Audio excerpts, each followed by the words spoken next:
आज मैं बात करने वाला हूँ ऐसे टॉपिक की जिसकी नारुतो में पॉसिबल होने की उतनी ही ज़्यादा पॉसिबिलिटी है जितना मेरी किसी वीडियो के वायरल होने की। What if Obito saved Rin? And trust me, अगर ऐसा होता तो पूरी नारुतो सीरीज बदल जाती। तो चलिए शुरू करते हैं। मादरा ने जिस केव में ओबिटो को रखा था, ओबिटो वहां से निकलता है और इससे पहले कि रिन ककाशी को अपना दिल दे बैठे, ओबिटो वहां पहुंच जाता है और वो तीनों मिलकर ब्लड मिस्ट निंजास को हरा देते हैं और हिडन लीफ में वापस आ जाते हैं।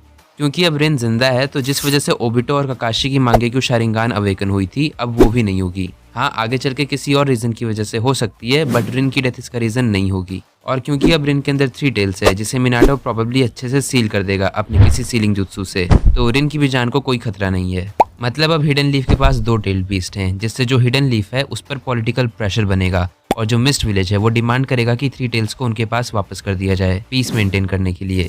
But of course Hidden Leaf वापस नहीं करेगा क्योंकि रिन मिनाटो की स्टूडेंट है and Minato will definitely try to protect her without a doubt. But क्योंकि हाशिरामा ने पास्ट में सभी टेल्ड बीस्ट को इक्वली डिवाइड किया था विलेजेस में जिससे कि पीस को मेंटेन किया जा सके, इसलिए हिडन लीफ के पास 2 टेल्ड बीस्ट का होना ये बाकी विलेजेस से भी सहा नहीं जाएगा, जिसकी वजह से हो सकता है कि सभी का आगे मीटिंग करे इस इशू को सॉल्व करने के लिए। But I think in the end 3 tails Hidden Leaf के पास ही रहेगा, क्योंकि हम बात कर रहे हैं उस टाइम की जब हिडन लीफ बहुत ही ज़्यादा स्ट्रॉन्ग था, 3rd ग्रेट निंजा वॉर की। और ये तो मुझे बताने की ज़रूरत है नहीं कि कैसे मिनाटो ने स्टोन विलेजेस के 1000 शिनोबीज को ख़त्म कर दिया था और सभी विलेजेस ने मिनाटो को देखते ही भाग जाने का ऑर्डर दे दिया था। ये वाली वीडियो देख सकते हो वैसे अगर जानना है तो स्टोन विलेज तो लीफ से पंगा नहीं लेगा। और बात करें सैंड और क्लाउड विलेज की, तो उन दोनों विलेजेस ने ही अपने काजे और रायकागे को रिसेंटली खोया था, तो उनकी भी सिचुएशन कुछ खास अच्छी नहीं है।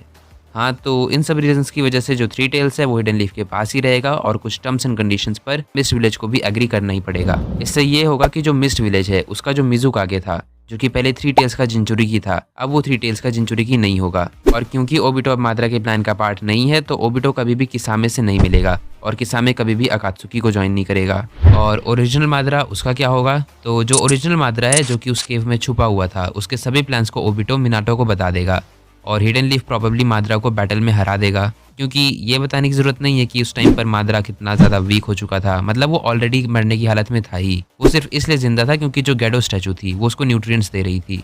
तो माद्रा हार जाता है, ब्लैक ज़ेत्सु को कैप्चर करके उसको भी मार दिया जाता है और माद्रा को लगता है कि उसका पूरा प्लान फेल हो गया। और जो ब्लैक ज़ेत्सु होता है उसको लगता है कि उसका प्लान फेल हो गया। अब क्योंकि ओबिटो अकात्सुकी को कंट्रोल नहीं कर रहा था, तो इसलिए वो सभी मेंबर्स जो कि ओरिजिनल सीरीज में अकात्सुकी को ज्वाइन किए थे, मेरी इस वाली दुनिया में ये लोग अकात्सुकी के मेंबर नहीं होंगे और जो ओरिजिनल अकात्सुकी था जिसे याहिको ने क्रिएट किया था वो वैसा ही रहेगा। अगर डांजो की बात करें कि कैसे उसने 3rd ग्रेट निंजा वॉर में हांजो को बेवकूफ बनाया था कि अकात्सुकी का जो रियल इंटेंशन है वो हिडन रेन को टेक ओवर करना है, ना कि विलेजेस के बीच पीस मेंटेन करना। ये डांजो ने इसलिए किया था क्योंकि उसने नागाटो के पास रिनेगान देख ली थी और हांजो कितना ज़्यादा स्ट्रॉन्ग शिनोबी था ये तो उसको पहले से ही पता था।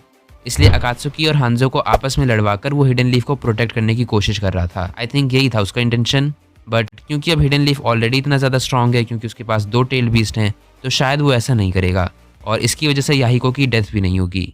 वेल, इसमें मैं इतना ज़्यादा श्योर नहीं हूँ क्योंकि we are talking about Danzo और वो कब क्या कर दे वो किसी को भी नहीं पता। और इस अब क्योंकि ओबिटो माद्रा के प्लान को कैरी आउट नहीं कर रहा है, तो मतलब हिडन लीफ पर 9 टेल्स का अटैक भी नहीं होगा। मतलब मिनाटो और कुशिना जिंदा होंगे और नारुतो ऑर्फन नहीं होगा और इसकी वजह से हम लोग 3rd होकागे से नफरत नहीं करेंगे।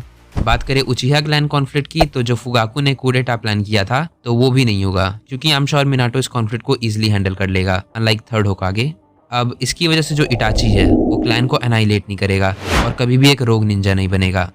नारुतो और सासुके अच्छे फ्रेंड्स होंगे। ओबिटो प्रोबेबली काफ़ी ज़्यादा मेहनत करके अपना होकागे बनने का ड्रीम भी पूरा कर चुका होगा और क्योंकि नारुतो को उसके पेरेंट्स ध्यान देंगे तो नारुतो कभी अकेला भी फील नहीं करेगा और हमें उसका सेक्सी जुत्सु भी देखने को नहीं मिलेगा।